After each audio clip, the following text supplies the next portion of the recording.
behalf of SIG Cybersecurity IIUM, we would like to thank you for taking the time to join our workshop today, and we hope that you may gain some knowledge and understanding from our talk.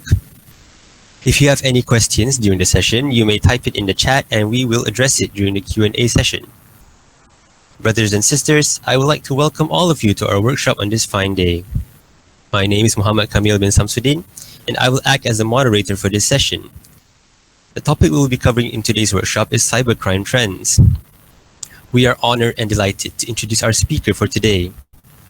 He's a cybersecurity student in his final year at Asia Pacific University and the founder of Threathounds Solutions. He has won numerous accolades in the field, such as F-Secure 2020 and the Australian Regional Cyber Challenge 2019. Without further ado, we would like to invite Mr. Sritaran Doraisamy to the stand and formally begin our workshop.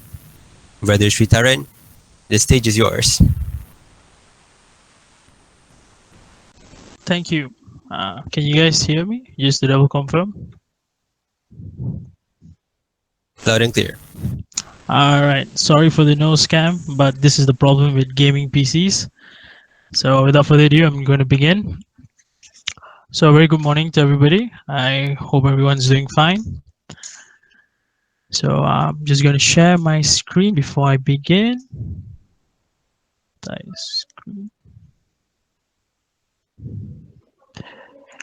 All right. Here we go.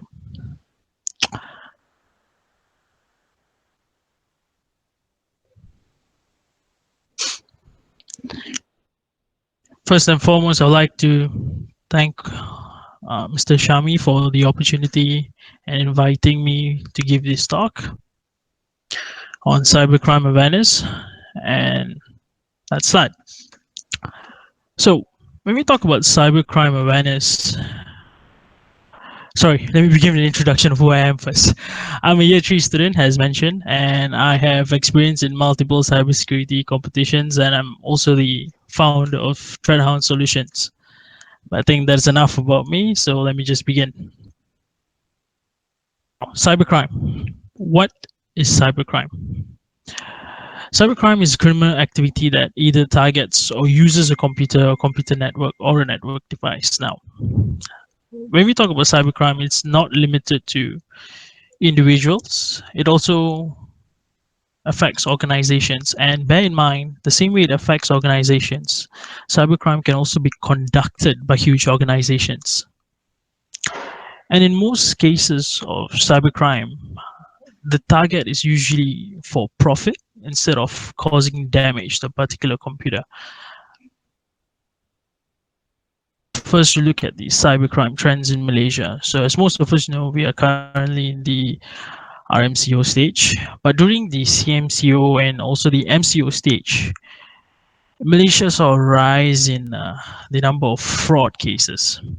Now, these results are not hocus pocus. It's actually from Malaysia. I'm sorry to interrupt, but your presentation is stuck on our screen. Thank you. Is it okay now? Yeah, it's okay now. All right, so sorry. So just to be clear, we're on the graph where you're looking at the number of cases, right? Yes. All right. So Malaysia saw a rise in the number of fraud cases, and I'm pretty sure most of you have heard of multiple scams in Malaysia that happens, like a Macau scam and so on. So let's dwell a little bit deeper in terms of the cases that usually happens in Malaysia. So what's a scam? Well, scam is basically a dishonest scheme, and as mentioned before, a fraud. A scam usually targets people who lack awareness in terms of what is actually going on, the current scams. People are not so well informed with technology, and something very important here to note is that operates tools such as spoofing. Now, what is spoofing? I'll get into it in a bit. Now, this is very famous Macau scam. 3.83 million 90-year-old con. And when you look at links like this, you look more and more people being scammed, and you wonder, like, How do these people actually get scammed? I mean, it's everywhere on the news, yet people are falling prey for it. But if you look closely, the main target of the Macau scam is usually old people, people who lack the knowledge to judge whether it is actually a scam or not. Now you'll be saying, oh, well, if it was me, I probably won't fall for it. But here's the thing, there's currently a scam going on. Actually, not currently, this is begin from 2016 to be exact, where you get a call from PDRM. Now, believe it or not, if you Google that number, it's actually PDRM, either Penang or KL branch's number. What do you do in scenarios like this? Like, you actually get a call, you check the number, and it turns out that it's legit. But here's the thing, spoof. Now, spoof is actually a service that was created to actually maintain security by changing your number, basically. So you can change your number, and when you call someone, you don't have to divulge your actual number, so you're safe. But criminal masterminds or cyber criminal masterminds, what they're doing now is that they're using these services to spoof legitimate numbers that exist out there. For example, the Malaysian PDRM numbers, Bank Negara numbers. So when you get calls from these sort of numbers, it's hard to judge whether they are actually real or fake. Another example of a spoofing service, as you can see, change from ID numbers, recording, soundbox, detect answering machines, voice changing, auto readout. Now, if you talk to the cases of people who actually fall prey to this, you realize that they say that it sounded very convincing. It comes in. This is a very good example. Like, for example, they'll call you from a police station and they say that they are a sergeant. And in their background noise, you'll actually hear as if it's in a police station. So it's very, very hard to differentiate. Let's break it down to why does this still happen in this day and age. Little steps. What does this mean? When a scammer attempts to deceive you, he doesn't immediately tell you, "Oh, sir, please transfer 5,000 ringgit into my bank account." That's where the problem. He starts by saying that, "Hey, we found out that you have a problem, and I'm here to help you out." And then he gives you step by step in terms of what to do, how he can help you, what he or she can do. So these little steps creates a false sense of security in us that says, yes, I can trust it. Because if he or she was to ask you for money from the start, red flags everywhere. So that's the first thing to try. And then there's the FOMO, the fear of missing out. Sorry, I'm hearing someone's mic. Is there a question? Sorry, the slide is still stuck. Are you using presentation mode? Yeah, it doesn't work. Is it for presentation mode? I don't think it works for presentation mode, so might as well just show the raw. Alright, I'll show it to you guys now then. This works, right? Yeah, this works. Alright, Sorry. apologies. I'm not very familiar with Google Meet. That's right. Alright, so back to where I was, FOMO. The fear of missing out. This comes into scams where they say there's a new investment scheme. So sometimes people are afraid of the missing out in the so-called the next big thing. So what do? They sign up. They fall victim. There's the spoken to a hacker. Oh, sorry, before. They sound very comforting, as if they're there to help you to the process of solving a problem. Just scam you. And finally, this point is very valid. It's fear. Now, believe it or not, I actually have a relative member who actually fall prey to one of the scammers, which he got a call from the police saying that he's under a drug case investigation and everything. But this is the one thing that most people fall to: fear. They call you, they say there's a case on your name, come to the police station, and so on. Now comes the important part. How do we stay safe? If it's so convincing, how do we stay safe? When it comes to this, when it comes about making money, the first rule is if it's too good to be true, it's probably not true. For real. And when you get a call from a person who says that, oh, I'm a police officer, I'm from this body, this agent, ask them questions that verifies whether they are actually a police officer or not. Let me give you a very good example. If a police officer is calling you and he asks for your IC number to so-called verify, you should ask them to dictate your IC number first, because they are calling you. They should know your identification card number. If there is a case on you, why would they be asking you for your IC number? That's an important thing to note that. And if you think it's a scammer, just Google it, because 9 out of 10 times you're probably not the first person to get a call from them. Someone out there somewhere in a forum or whatever not who's reported the same similar scam. And lastly, there are services out there, apps like Truecaller. They automatically flag numbers which are scams. So that way, even while you're getting the call, it just tells you it's a scam, so you don't have to answer it. That is all for scams. We're going to move on now to data breach. Now, this is a very interesting topic. I will dwell a little bit longer into this. What is data breach? Data breach is basically information which is accessed without authorization. A data breach hurts business and consumers in a variety of ways. Very costly expense that can damage life and to repair. Example. The reason why I picked this example, I'll show you in a bit. Twitter. In July 15, 2020, somewhere during the COVID as well, 130 targeted accounts. So 130 accounts were targeted. And out of these 130, 45 of them targeted and their passwords were reset. Now, this resulted in a loss of 121,000 in Bitcoin, 121,000 USD, by the way, in Bitcoin. And here's the best part. Barack Obama's account got hacked as well. I'm giving back to the community due to COVID-19. I'm pretty sure most of you have seen this post, but this is what happens when your social media account gets hacked.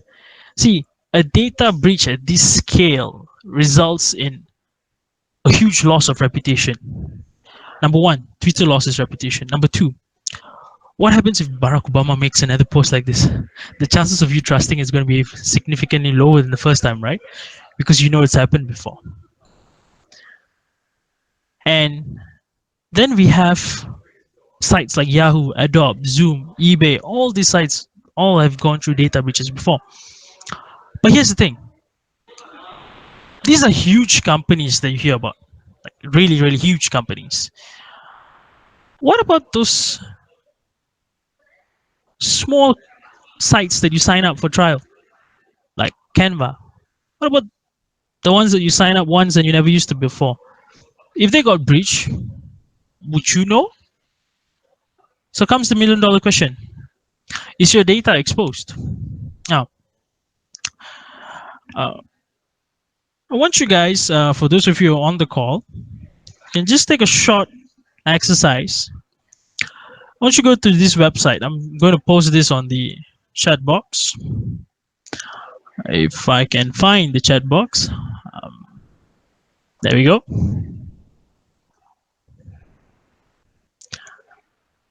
I want you guys to click the link. I'm going to click it with you, but I got to change my screen share. Give me a moment.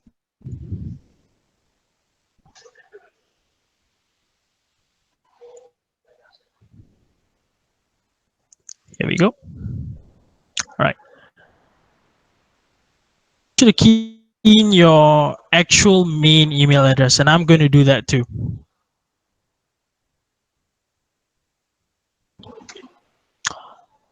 And as you can see, it says, oh no, pawn. Pawn on one breach site and found no pace. Sephora. If you're wondering, I'm not a Sephora user. I was buying something for my girlfriend, so please don't judge. But anyways, so what this site does is that it takes all the major passwords that were leaked, major leaks that has happened, and it has all the email addresses. So it may or may not contain your passwords as well. So whenever a data breach occurs, this site gets it. So it gets the whole list. So you can check your username against all the sites that have been breached. So in terms of mine, as you can see, Sephora being breached in January 2017 and so on. So what does this mean? Now, if you see that your account has been breached, what you should do is change your password first. Now, these are not prevention steps; these are recovery steps. Bear that in mind because it's already been breached. So the only thing you can do now, or the best solution is go and reset your password. Now you may ask, how do I stay safe? Here's another interesting site. When you're using small services, small or insignificant services like Canva, for example, what you can do is that you can access sites like this. Mail. Now, what Mail does is it gives you a temporary email address to use for verification purposes. You know, all those sites that you got to sign up for a 14-day trial, blah blah blah. You know, all this nonsense. It's annoying. So to bypass those and avoid spam in your actual is using Mail. So you can just use this email, sign up, and whatever email you get, you'll get it here. That way you don't have to worry about spam. As you can see in my meme here, if it's not your real email, who cares? Send me all the spam you want. Is there any questions as of now? You guys can message me on the chat box if you have any questions. All right. Now I'm just going to move a bit deeper into social media. I know the topics on cybercrime awareness, but there's a deep link between social media and cybercrime. Now, I'm not preaching against social media. I'm a social media user as well. I'm a huge fan of 9gag. But there's a fundamental problem here, which I'm about to go into. I'm sure you guys are familiar with Twitter, Instagram, WhatsApp, Facebook. Everyone here uses them, I'm pretty sure. Here's a very interesting saying. If you're not paying for the product, then you are the product. This was mentioned by Tristan Harris. When you guys are free, you should Google who Tristan Harris is. He's started a very significant movement as well. And here's a breakdown of what Tristan Harris said. It's the gradual, slight, imperceptible change in your own behavior and perception that is the product. Jaron Lanier. This is another guy you should Google about. Now, what does this statement actually mean? Let me give you a very good example. When I was working on a social media marketing project, which I took up for fun, I had to work with something called Facebook Pixel. How about Facebook data breach? What do you mean by it? Let me just reply this. All right. Facebook Pixel. Now, if you go to my Firefox, which I use, and you type Facebook, you realize that I haven't signed in. But I've signed in on my phone. I'm guilty of that. I've signed in on my phone. But the reason why I haven't signed in on my Firefox is very simple. As an advertiser, when I sign up for Facebook Pixel and I add the so-called Pixel code on my website, and if you are logged in into Facebook, right, you've logged in before, and the tab is not even open, believe it or not, Facebook sends your data to me as an advertiser. I get significant amount of data regarding you thanks to Facebook. I get your preferences, I get your username in some aspects, sometimes even your email address. It depends on the type of data I'm trying to collect. So the thing that I'm trying to point out here is that even when Facebook is closed, you're still being tracked. And then you might ask me, how does this relate to cybercrime? Now, let me give you a very famous example. Most of you probably have heard of Cambridge Analytica. The reason why Cambridge Analytica came under a lot of scrutiny was because of how they affected the vote of the presidential election in United States of America. What they did was they used this data that was collected from people and they started sending them targeted ads to change their behavior towards a particular opinion, object, or anything for that matter, which brings us back to the statement, is the gradual, slight, imperceptible change in your own behavior and perception that is the product. You see, these ads didn't work on the spot. They were gradual. You see them every day. And slowly they started changing your mindset towards something. Now, this can be classified as cybercrime. It cannot. It's up to your own judgment. But I'm just trying to show you the impact of how social media can affect you if you're not careful. And let me just show you something closer to home. Leak file shows Najib's UMNO used Cambridge Analytica to influence voters in Malaysia's 2013 poll. Believe it or not, this is covered in a documentary as well about how Malaysia's elections were also affected.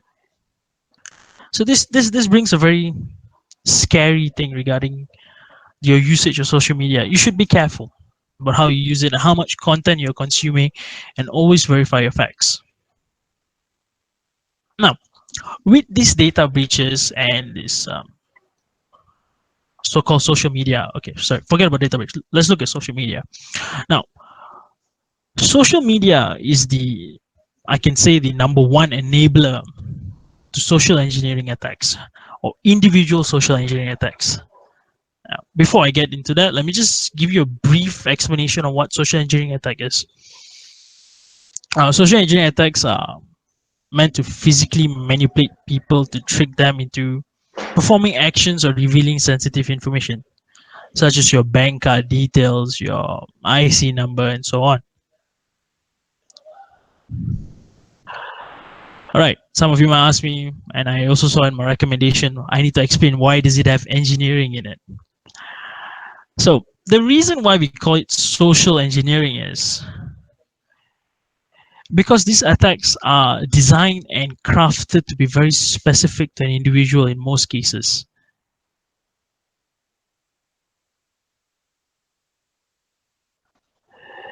How does it affect normal users and why do we fall prey? The number one reason of why we usually fall prey to this is because we give out unnecessary information, and we tend to become callous. Let me show you a very good example. I want you to look at this and tell me what is the problem of this post. I want to see some of you reply in the messages at least. Can someone tell me what is wrong with this post? Two people posted something. They kind of highlighted as well. So can you tell me what is wrong? Yes.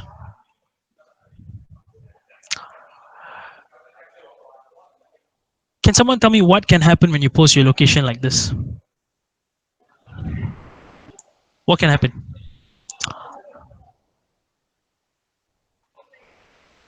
Okay. But here's a very good example. When you post that you're outside of your home, it's easier for robbers to come back to your house and rob you. See, this is one of the reasons why you should be careful with what you post. And then we have other people like this. Flight ticket. The reason why I didn't blur out his name, if some of you are going to get angry at me, let me just mention that this is a public profile, by the way. So you can see clearly, if you just zoom in a bit, even the barcode in such clarity. Now, with this information, I can easily cancel his flight because all the details are there. But here's what people don't realize.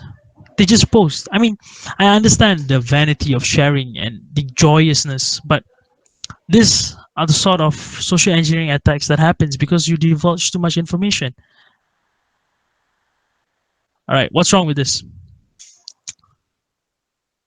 I mean, in this aspect, it's a cat. I mean, it's a cat's identification, but you'll be surprised by how many people actually post credit card information online or even their personal identification card. And then they wonder, oh, how did I get hacked? I was so secure. I didn't divulge any information. But we do not realize on a day to day basis how much information we do divulge on social media. So, all this tiny facts is what results in a targeted social engineering attack. So, you see, for example, from here, although this guy's so-called username is Kami 3089, his real name is right there. I can call him and say, "Hi, Mr. Zoraika Kolejetka. I see that you're traveling on this date. Your seat is this." He's going to believe me because I know a lot of information. He's not even going to think twice that it's because he posted here. And then we come to the important question: how do we stay safe? Now, when you suspect that someone is performing a social engineering attack on you, the first thing you should do is ask questions. Always ask questions. And if you feel like they know a little bit too much about you, think, why do they know so much about me? Are they supposed to know so much about me? Now, the last thing, please do not share personal information on social media. This is something very important. Do not share personal information on social media. No matter how private your account is, because you never know how it can be leaked out. Now, just to clarify on this part a bit, I didn't prepare a slide, but I'm just going to inform you guys. Previously, before Facebook is how it is now, Facebook had a feature called, if you forget your password, just message 6 of your friends. You know, some hackers, what they did was they created fake accounts and they be friends with that person, and then they reversed use the 6 accounts to actually reset that person's password. Now, these are real world examples. So what I'm trying to say is here is that be careful with who you're friends with as well on social media, but rest assured this feature has been disabled as of now after they realized that it was being abused. Now, moving on, we're going to look at phishing attacks. Now, phishing is not memancing ikan, jangan salah faham. Phishing is basically social engineering attacks that are same as social engineering. They attempt to do the same thing, but there are 2 types. Right? Oops. There are 2 types. The first one is targeted. The first one is mass.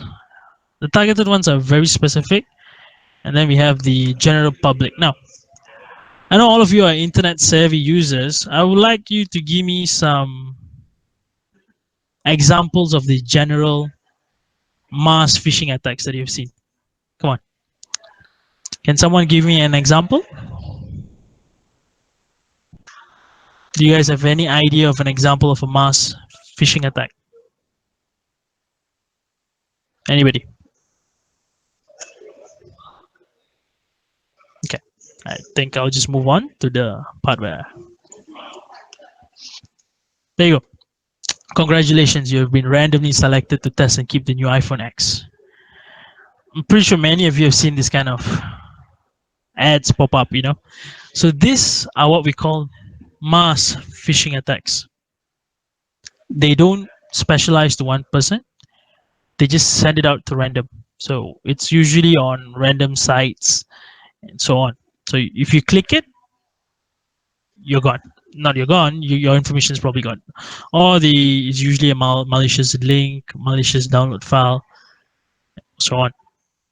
And then we have the targeted part. So the difference you can see right now is that this, you see it on websites that have been hacked, for example, or malicious websites to speak of. But over here, this is an email.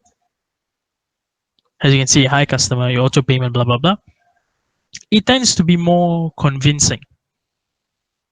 And clearly this email has been sent to someone who actually has Netflix. That way it's even more convincing. Let's do a short exercise, yeah?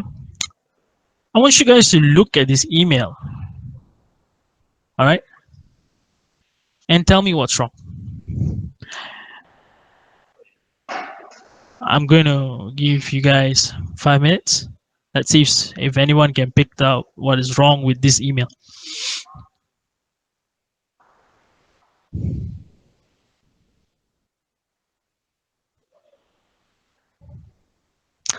All right, terrible grammar for an official account, but there's something more glaring, something very, very obvious. I want you guys to think. This email is supposedly from Microsoft Office 365, right? But there's something wrong here. Something that proves it's not.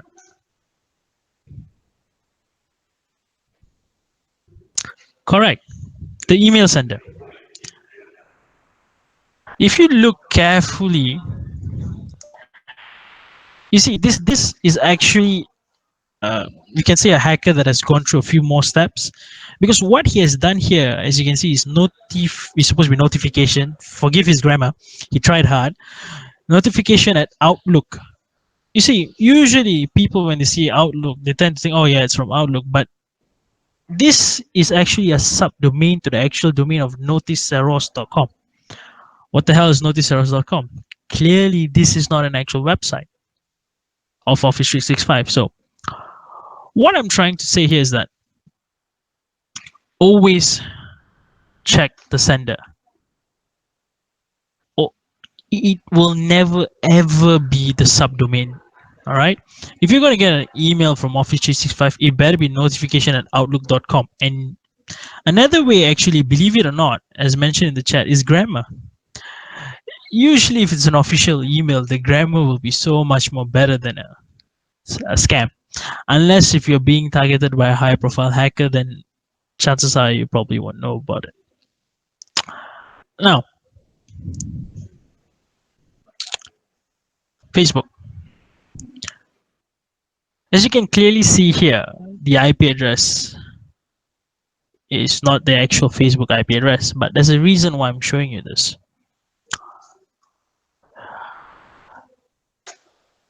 Before I get into the reason, where do you think you will come across a site like this? A Facebook site, but the IP address is not of Facebook. Anybody? Where are the chances of you actually meeting a site like this?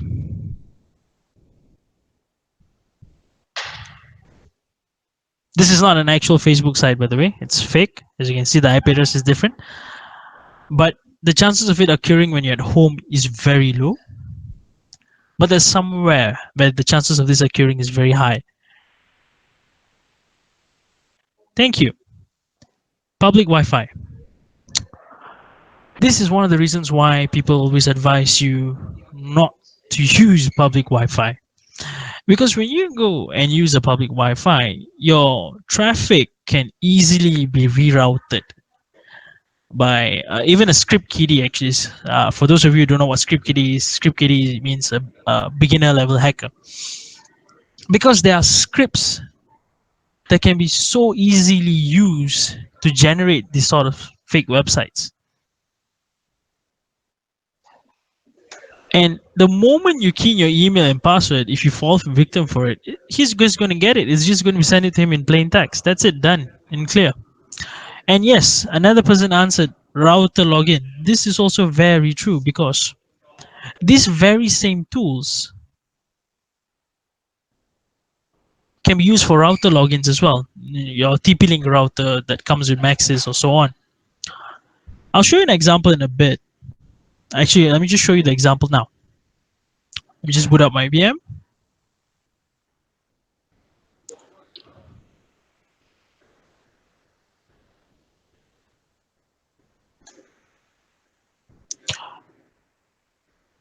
maybe I better keep it in small screen. Just to confirm, can you guys see my VM? Yes, sir. All right.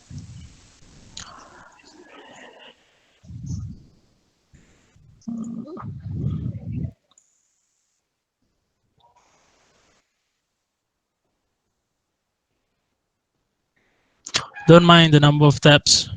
That's something you get used to when you get into cybersecurity.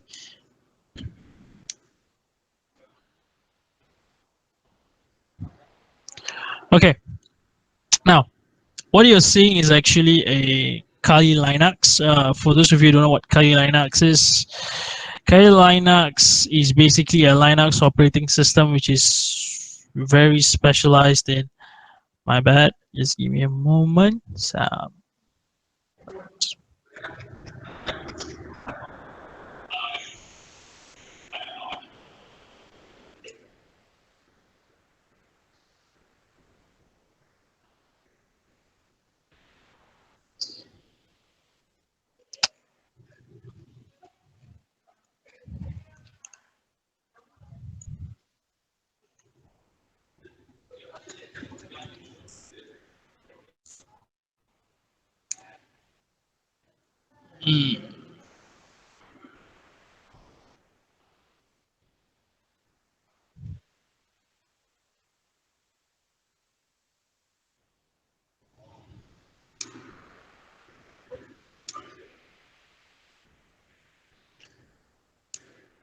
All right. Kali Linux is a pen testing OS which is available for public. So if any of you are interested in learning about hacking or trying it out, you guys can just go here and download the Kali Linux and try it out yourself. But that's about it. I'm going to tell you guys about Kali Linux. So now back to the demo. Now, if you have Kali Linux, there's actually a very interesting social engineering tool in Kali Linux. Okay, it's called Social Engineering Toolkit, but in short, it's called Set Toolkit. All right. Now, if you look at the first one, social engineering attack. So let's go there. I'm just showing you guys a simple attack that can be done. We're going to try credential harvester. And what I want to do now is I want to clone a particular website.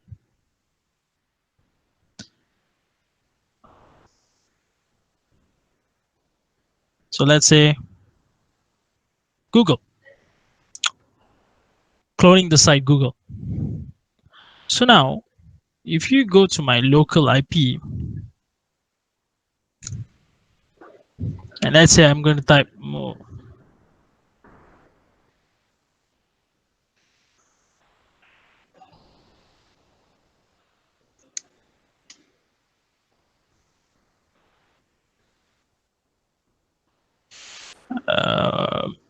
I think, sorry, my Kali Linux is acting up.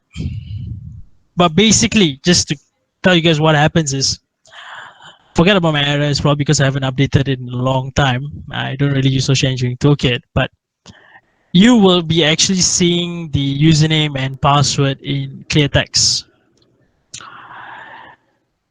And now this although this is just in my local host, if I have actually successfully hacked into a so-called network, I can display this website that I just showed you of Google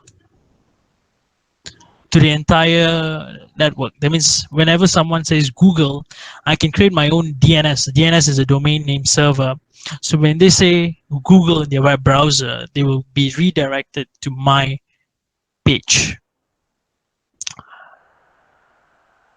And all it took was just me keying in certain numbers. I mean, minus the error. The error is not supposed to happen. But you get my point. It's very easily done.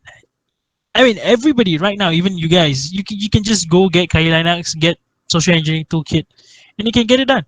As easy as that. Just website attack vectors and so on. So that shows you how easily phishing attacks can be conducted. So brings up the important question here is, how do you stay safe? Number one thing, always check the links properly. And if it's a phishing attack from an email, for example, your personal information is going to be requested for sure. They'll ask you information like your username, your password, or in certain cases, the tag number, or so on. If you're really suspicious and you really think you might have a problem, but you don't want to go through the person who's contacting you because you think it's phishing, what you could do instead is contact the service provider directly. For example, in the Netflix case, if you really feel like you haven't paid for Netflix, you can contact Netflix directly, even though they have emailed you. This way, you can guarantee that the person that you're talking to is actually a consultant from Netflix and not a scammer. And I think that's about it for my cybercrime awareness part. I'm just going to give you guys a bit of where to start about learning cybersecurity, because I believe, if I'm not wrong, that most of you guys are beginners in cybersecurity, right?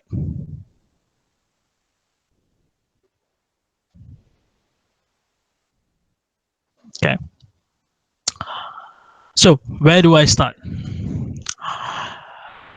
This is surprisingly a very frequent question in cybersecurity. Believe it or not, it's where do I start? What do I learn first? Everybody's very confused when they first come into cybersecurity. Trust me, I've been there. I'm speaking from experience. But the number one thing you need is Linux fundamentals. Why? When I ran my attack here, I didn't use Windows. I used a simple command line, which is this thing, this thing you see me keying in, blah blah blah. And this was in Linux. So the understanding of how to navigate in Linux is very, very important, and how to fully and maximize the usage of a command line terminal. This is very important because 99.99% of a career or a job as a pen tester, or even in the cybersecurity pen testing field, is going to be on command line. You're not going to see graphics. It's very rare. It's not very rare. It's there, but you have to be very comfortable with command line, because whatever that usually can be done in a GUI is always doable and more efficient and faster in a command line terminal. Let me repeat that. Whatever that's in a GUI is more efficient and faster in a command line terminal. So Linux fundamentals is an absolute must. Then the other place where you can learn about cybersecurity is usually the cybersecurity platforms. Now, some of the famous platforms: HTB, Pico CTF, and also war games. The difference here between HTB, Pico CTF, and war games, I'll just go through with you guys. I'm not sure if all of you know it, so let me just go through. War games war games bandit. Yeah, sorry, it's the other way to understand this is, let me just send you guys the link, it'll be better.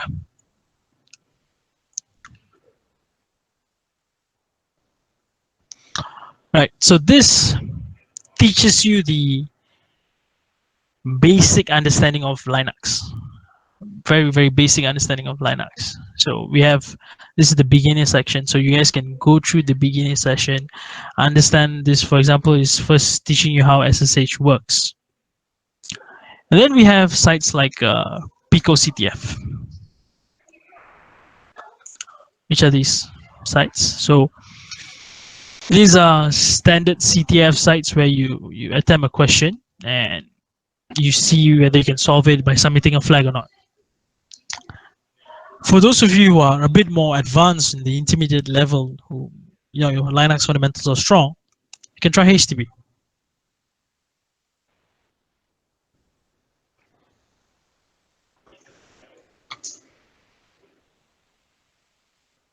Okay, not HTTP, HTTP, hack the box will be better.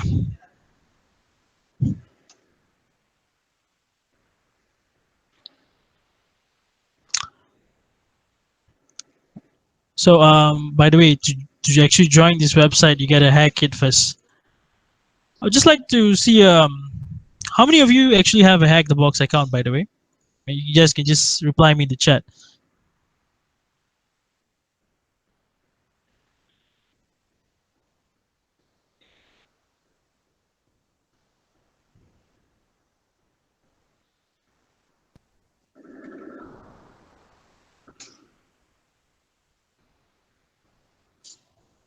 Okay, so hack the box is actually one of the very good places for you to practice and understand a bit more of somewhat of the real world hacking situation, whereby you get to access machines and try to hack them by gaining the root and user flags.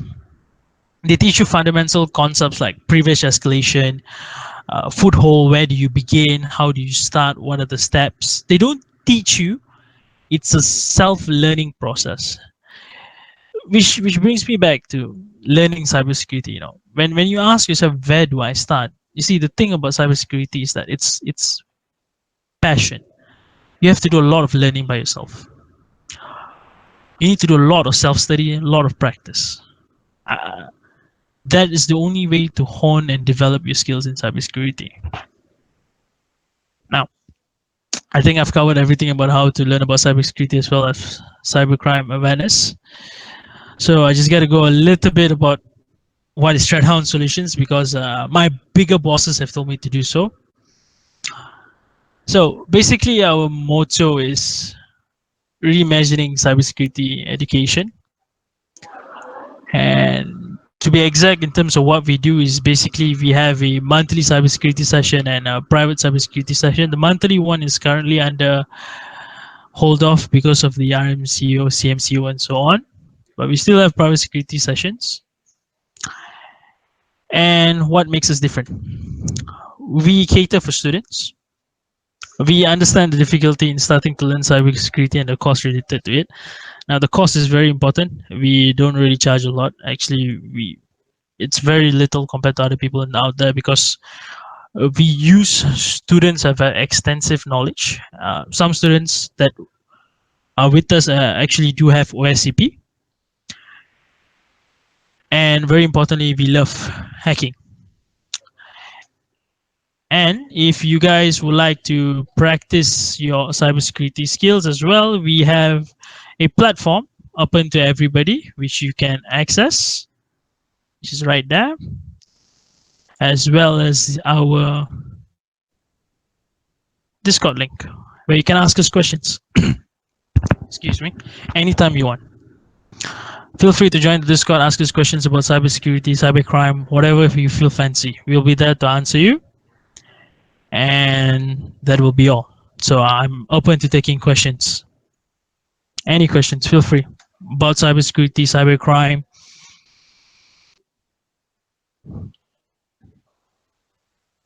So if anyone has any questions, you may type it in the chat, or you can unmute your microphone and ask personally.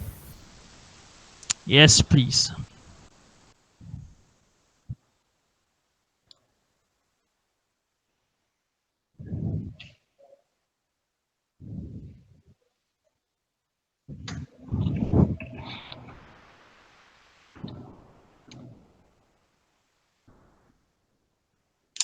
I think nobody has actually anything to ask, Camille. If nobody has anything to ask, then I'll ask a question. All right, sure, go ahead. So I'm not sure how is it in APU, but do you guys have a Linux fundamentals course in the university? Very good question. The answer is going to be quite disappointing. Actually, we don't. We do not have a Linux fundamental course. IIM also doesn't have a Linux fundamentals course. So do you believe that IT or computer science students should take a Linux fundamentals course, since I think it's very important to know how to use Linux if you want to operate a computer. Yes, Kamil, I actually highly agree with you, but here's the problem. Universities don't go to what the students need. They go towards what the government requires in terms of validating the cert. This is how the industry standard works for universities. So, I mean, it happens for all the courses. So, as an IT person, to actually be relevant in your field or secure a job for the matter, Linux fundamentals is very, very important. I can't actually stress the importance, but it's really important. This programming really important if you okay. Kamil, I hope that answers your question, but I've got another question. Is it okay if I take that now? Sure. Thank you. All right. So we have a question from Daniel Hakim. This programming is programming really important if you want to go deep into security? All right. Programming is important, but hear me out. When you start off in cybersecurity, you don't actually have to have a super next level skill in programming. You just need to understand the logics of programming, how code works. Because most of the time, as a security pen tester, your job is not to code. Your job is to break the code. Let me repeat that. Your job is not to run the code. Sorry, your job is not to understand the code. Your job is just to understand it enough to break it. Let me give you an example. If there's an encryption method, you don't need to understand the entire process of the encryption method. You just need to understand the programming language that the code is in enough to know where to break the code, where to make it fail. So programming is not a need, but it definitely helps. Does that answer your question, Daniel Hakim?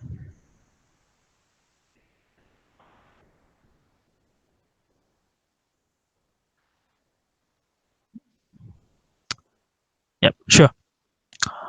Any other questions, guys?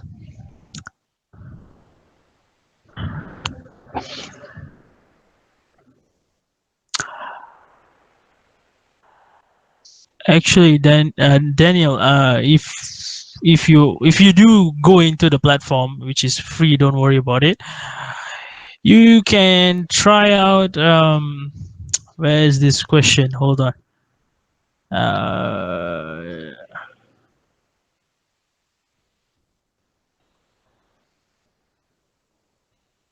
I believe it's this ES. Now, this question is exactly as I mentioned. It's an encryption method, but if you try the question out, you realize that you don't actually need to know the programming of the encryption method. You just needed to know what exactly XOR means and where to break the code. That's all. I think I'll be giving a write-up soon about this. So if you join the Discord group, you can have a look at our write-ups there. But this is a very good example of why you don't exactly need to know programming in depth, but a good level of understanding is sufficient. Any other questions?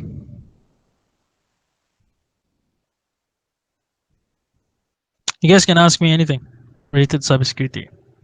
Honestly. Regarding competitions, anything, you feel free.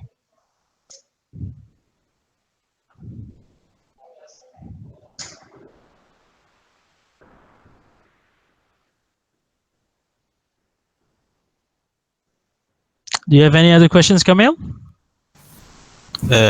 Regarding the CTF competitions, right? For example, F-Secure. I would like to know your workflow.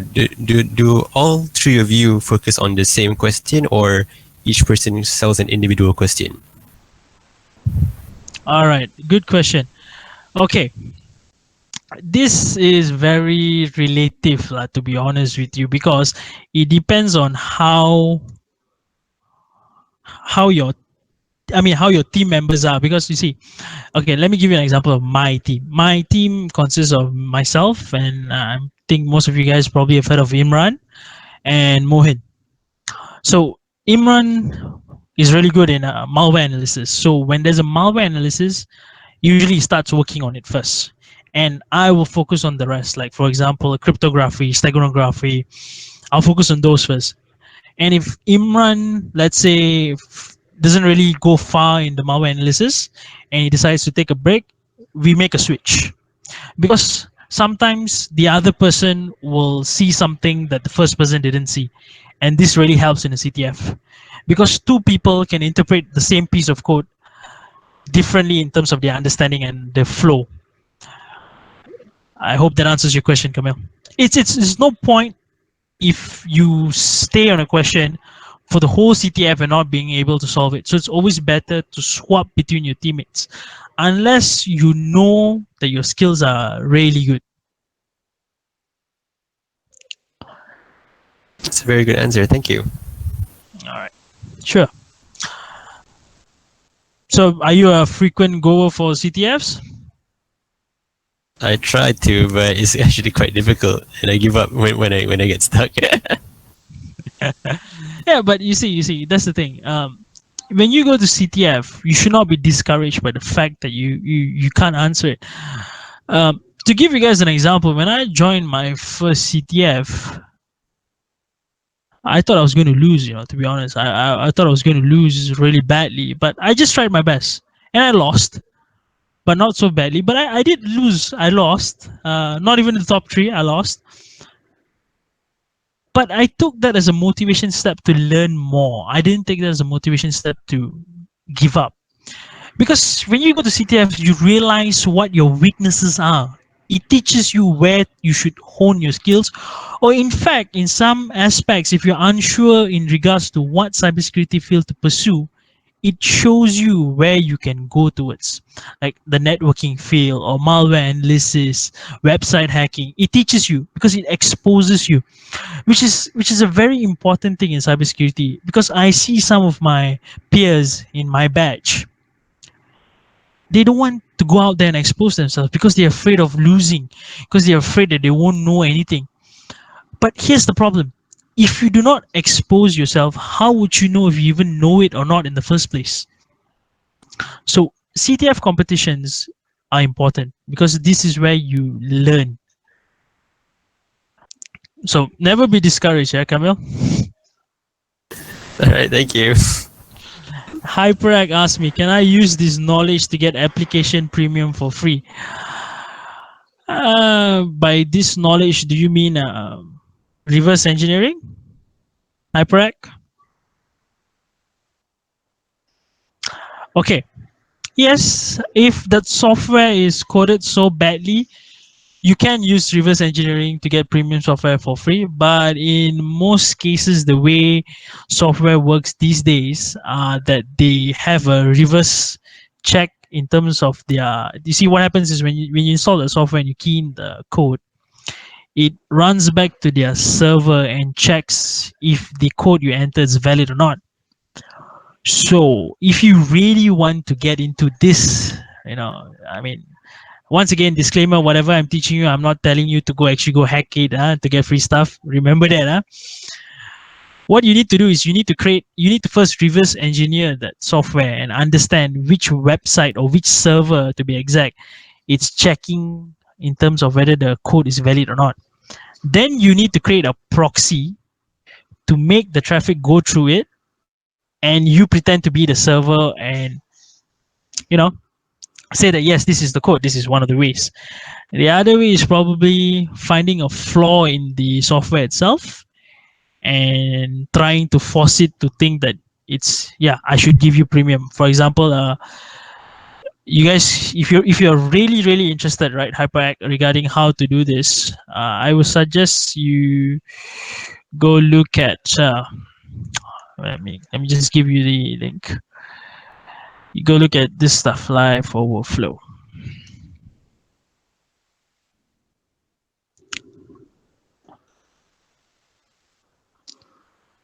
Here you go. This is for you guys who are really interested into reverse engineering. I hope that answers your question, Hyperact, because it's a bit of an open-ended question. I can't give you a specific answer, but yeah, you got to learn a lot of reverse engineering, and then yes, you can do this kind of stuff, but always be careful. Daniel Hakim, if I'm going deep into security things, how should I know that I'm not crossing any lines or any limited area that we shouldn't access? Okay, in a real world scenario whereby you're in your working career, everything is signed. That means you have to ask for permission before doing something. You don't do anything without the permission of the person that you're performing your actions against. This is in the real world. Huh? But in terms of learning, it's up to you, like where you set your own boundaries. But just bear in mind that whatever you do, there might be an access. There might be an access locked somewhere. In general, you will know if you're crossing the line, if you're breaking something that you shouldn't break, you're injecting a piece of code that you should not inject, or you're causing a harm to a system. Those are the lines you should not cross. Gray area, yes, it is a gray area, true. I That's why, some people like to be gray hats. Yeah, it's subjective, but always remember, most of the time, or 9 out of 10 times, if you don't have permission, you probably shouldn't. But then again, to be honest with you, my first hacking, or so-called trial hacking, was hacking neighbor's Wi-Fi. See if I can get a neighbor's Wi-Fi or not. I know many of you probably tried it too, but don't want to admit it. But yeah, hacking neighbor's Wi-Fi was my first cybersecurity attempt. So I think if it passes for your learning and understanding, sure, go ahead. Just don't get caught in the process. Any other questions, guys?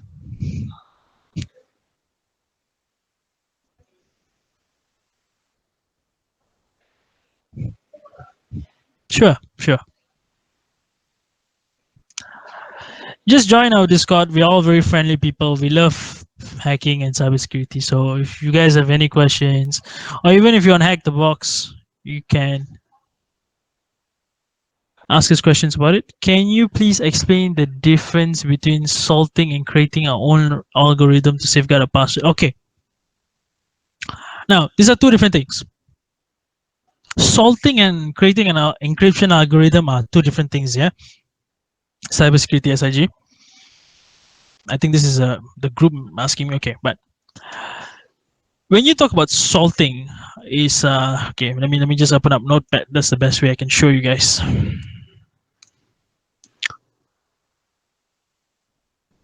All right.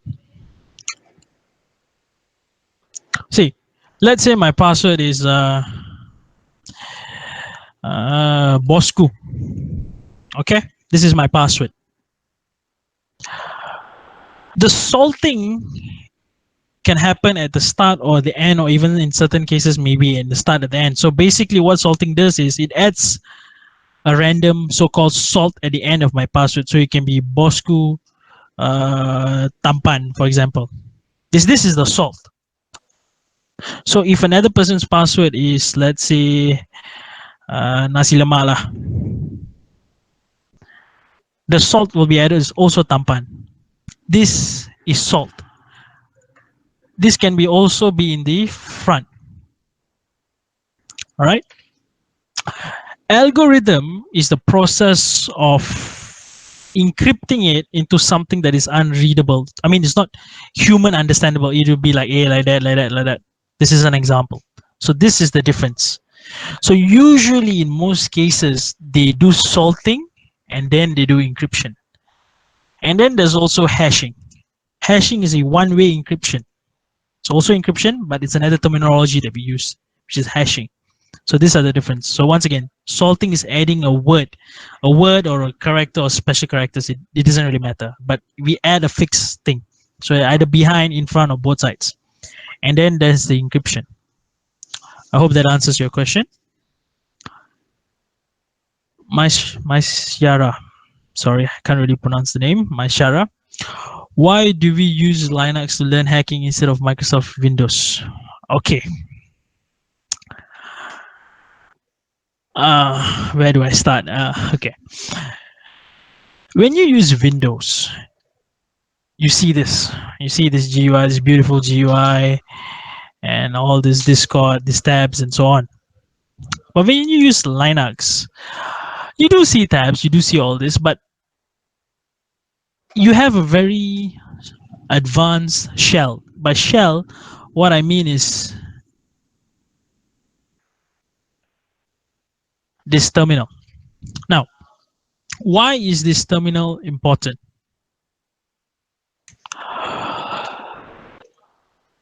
Okay, where do I begin actually? With Linux, you have more flexibility towards what you want to do. You're not exactly controlled. You can do a lot of stuff. Number one. Now, you remember I asked me, okay, what are all these lot of stuffs? Now, most of the exploits, right? In fact, let me just type exploits on GitHub. Line enum. Okay. You see, for example, this is a script that scans for vulnerabilities. Now, this script is not supported on Windows. It's only supported on Linux. So the fact here to note is that most of the exploits created are intended to be used from Linux because number one, Linux is open source. And due to the fact that it's open source, a lot of hackers or so-called security researchers, they develop exploits that are capable of running from Linux. And another thing to note here, right, that we are consumer level users who are very familiar with Windows, so we are very happy with it. But servers, most of the servers out there today run Linux. So if you're going to be very familiar with Windows and not Linux, how are you going to hack into a server? Because you see, when you get into a Linux server, the commands are totally different. It's not totally different, but there's quite a significant difference because you need to understand how to use commands such as MV, clear, CD, dir, ls, and so on. And tools as well, most of them like MSF, Metasploit, all these tools work on Linux because they've been developed on Linux to be open source. So you have to have a basic understanding of Linux to be able to be good in cybersecurity, but basic is at the start only. As you progress, you need to be an expert in Linux because you need to be able to understand how to change user access when you get into a server, how to limit their access, how to change stuff, how to create scripts. All this is why Linux is important because when you use Windows, you don't learn this skills. You don't learn how to effectively use a terminal. CMD is crap, trust me. If you want something good as Linux, there's a tool called Windows Terminal. Now, I only recommend this if you think that you are good enough for Linux and you want to try it on Windows, you can try this. This will give you a Linux-like terminal on Windows. I hope that answers your question. If it's still not clear, I'll answer you even more in detail.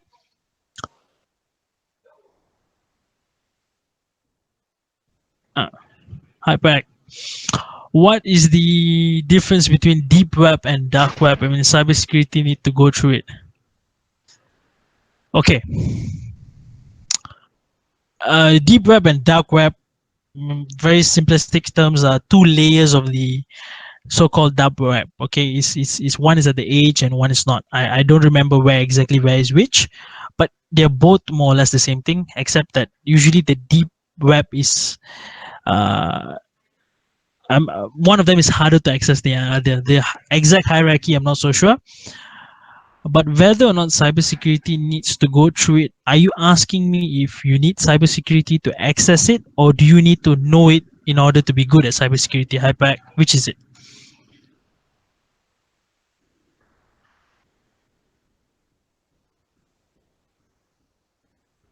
So do you need to know it to be good in cybersecurity? Is that it?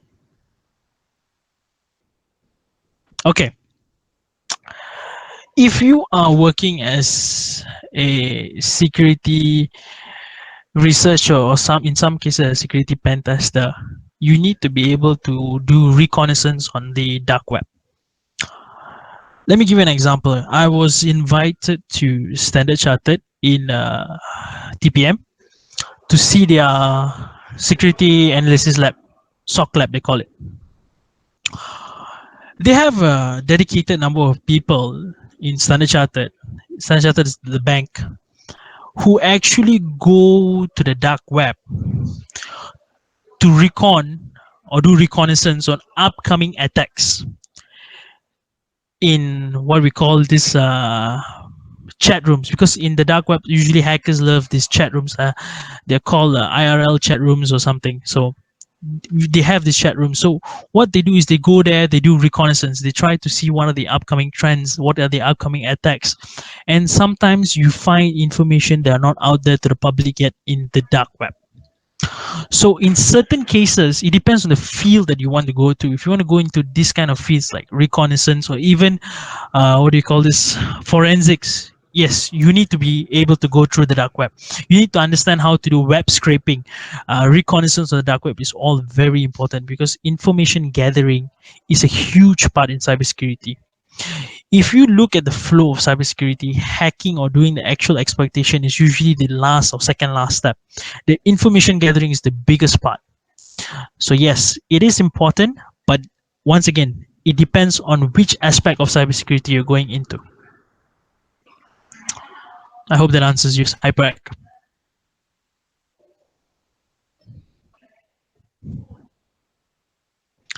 Okay.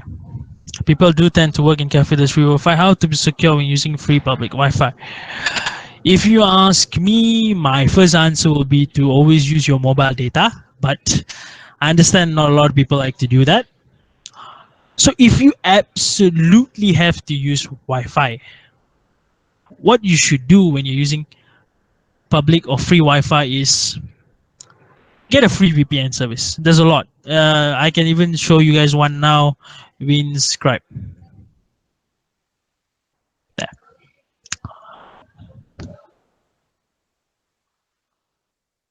Use a VPN. Most of the time, a VPN is good enough. Or in fact, in certain cases, to be honest, even having a good enough antivirus will detect when someone is trying to do up poisoning or even DNS poisoning. So that way, when you're redirected to a fake website, your antivirus usually will pick it up. But if you don't or you don't have an antivirus, then a VPN, a free VPN will be good enough. I hope that answers you, May Bharat.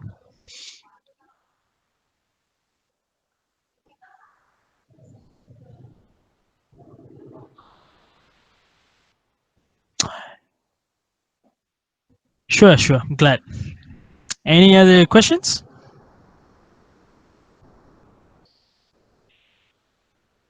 Regarding the topic of VPNs, you said so yourself in the early presentation, and if the product does not charge for a service, then you are the product, or something like that. So how do you know that this free VPN is actually not harvesting your data? That's a very good question. I actually love that question. You see, that's this huge dilemma as well because if you guys are aware of this site called Norton, not Norton, my bad, sorry, Nord. NordVPN is a very famous VPN provider, by the way, and it's not free. Yeah. But here's the surprising thing: they had a data breach. A VPN company is supposed to protect your data had a data breach, and all the customers' data was actually leaked. By the way, so when it comes to this sort of question, the only possible answer I can say is that you will never know, because even legitimate companies can actually be harvesting your data, because that's the fact of life now. The moment something is there and we're using it, we don't really know if it's actually harvesting our data, because NordVPN is a very good example. They was not supposed to harvest your data, yet somewhat they were, and it got leaked. So the only way we can know for sure is if we actually go through the codes of the VPN, and we have access to their servers to see what things they are logging. But till we don't do that, we will never know, Kamil. We will never know is the actual answer. So it's in our own discretion if we are willing to sacrifice it to use the service or not. Alright, thank you. So kita chill je lah. Yeah lah, no choice, bro. How to use a VPN or DNS server while internet service provider blocked itself? Internet service provider. Oh, okay. I'm probably not going to question what are the sites you're visiting, but if you're saying DNS server is blocked, I think it's because of recently Malaysia has started blocking DNS, so you cannot simply just change your DNS and access all the sites that have been blocked. How to use VPN? Now this is actually quite hard, because if your internet service provider itself is blocking VPN access, which shouldn't happen because they can only block you on your DNS layer. So if they're blocking you on the VPN level, the only way you can do it is you got to do some sort of tweaking on your proxy and tunneling. But this is very high level, Hassan, to be honest with you. Are you sure they are blocking your VPN?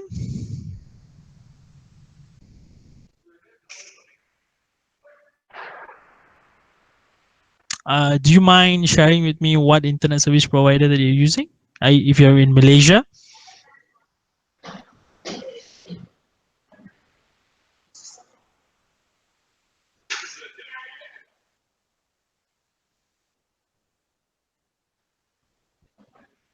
Okay, that makes more sense. You see, UIA blocks it because they have what we call a firewall, and firewall has multiple layers of filtering. So what your firewall in your university is doing is what we call layer 7 filtering. Basically, this filtering blocks VPN access. So you can't really do anything unless you know how to hack the firewall. That's the only way. Okay, Hassan, because this is firewall protocols really. There's nothing much you can do unless you really want to go through the trouble of hacking the firewall and gaining access. Then that's a different story. Because when you're using their network, they have the right to block it. I hope that answers your question.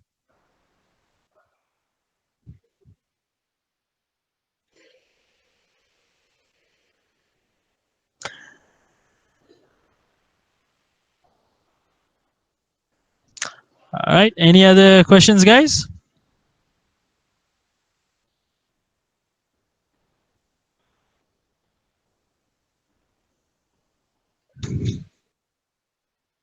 All right, Camille. I think if you have any other questions, feel free. Else, I think looks like the questions is done. Is there any more?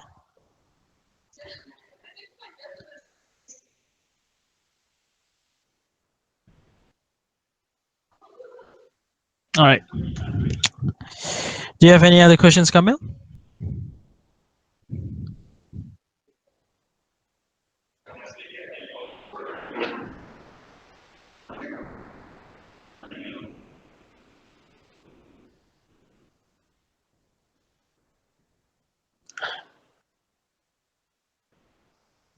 Camille, looks like the questions are done. So unless you have any other questions. Last chance, guys. Anyone else have any questions?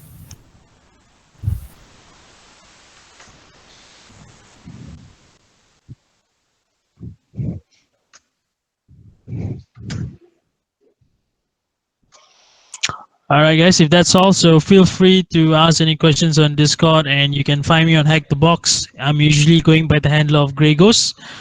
So hope to see you guys in the hacking field, and hope you guys keep up the passion and learning in terms of for cybersecurity. And once again, feel free to ask any questions you guys want on Discord whenever you guys feel like it. Okay, we'll be there to answer it, because we are trying to develop a community of cybersecurity students. We understand that learning cybersecurity is really hard, especially when your university doesn't teach you relevant stuff. So yeah, keep in touch. Camille, I think I'm going to hand it back to you. All right, thank you very much, Brother Sri. That was a No very problem. insightful session on the cybercrime topic. So I hope that everyone has found at least some benefits from this talk and you may apply it in your daily life. So once again, thank you everyone for your participation in this workshop, and thank you again to Brother Sri for kindly giving this talk. So I believe that is all from us. So we may formally end this workshop with the recitation of Tasbih Kafara and Surah Al-As.